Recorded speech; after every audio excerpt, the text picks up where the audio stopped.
Our minds are __. Strong. They are our most powerful weapon, but we have stopped using them. We have access to so many more resources today than ever before, and yet we are so much less capable than those who came before us. If you want to be one of the few to defy those trends in our ever-softening society, you will have to be willing to go to war with yourself and create a whole new identity, which requires an open mind. It's funny, being open-minded is often tagged as new age or soft, __, that.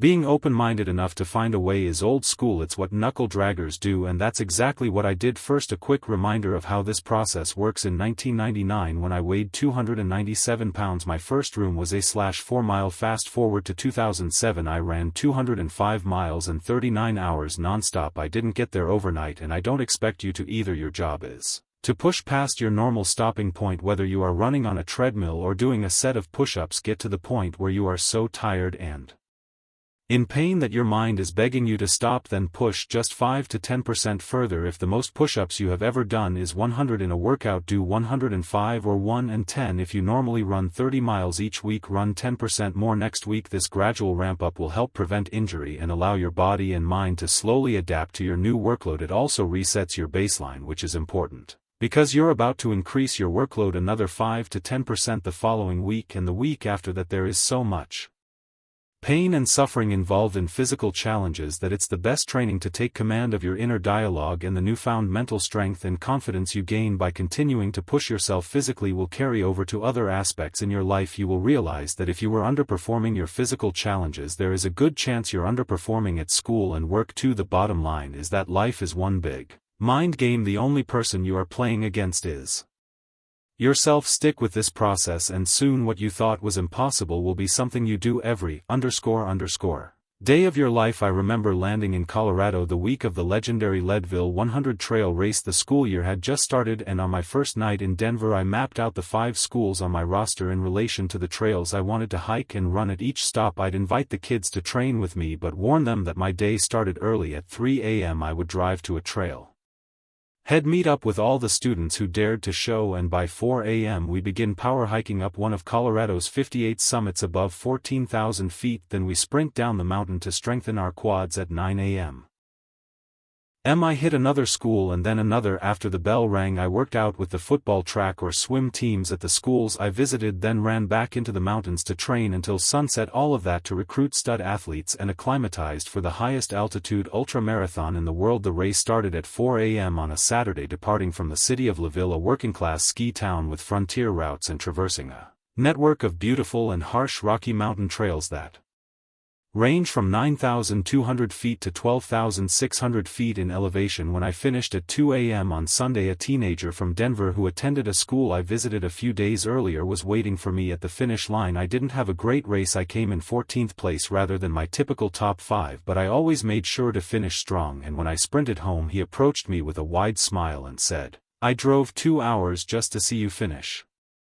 The lesson: you never know who you're affecting. My poor race results meant less than nothing to that young man because I'd helped open his eyes to a new world of possibility and capability that he sensed within himself. He'd followed me from his high school auditorium to Leadville because he was looking for absolute proof, my finish in the race, that it was possible to transcend the typical and become more. And as I cooled down and towed off, he asked me for tips so he can one day run all day night through the mountains in his backyard. I have several stories like that. More than a dozen kids came out to pace and crew for me at the Monoton Park Trail race, a 150-mile hill outside of Peoria, Illinois. 24 students trained with me in men at North Dakota. Together we ran the frozen tundra before sunrise in January when it was 20 below zero. Once I spoke at a school in a majority black neighborhood in Atlanta, and as I was leaving, a mother showed up with her 2 sons who had long dreamed of becoming Navy SEALs but kept it a secret because enlisting in the military wasn't considered cool in their neighborhood. When summer vacation broke out, I flew them to San Diego to live and train with me. I woke their asses up at 4 a.m.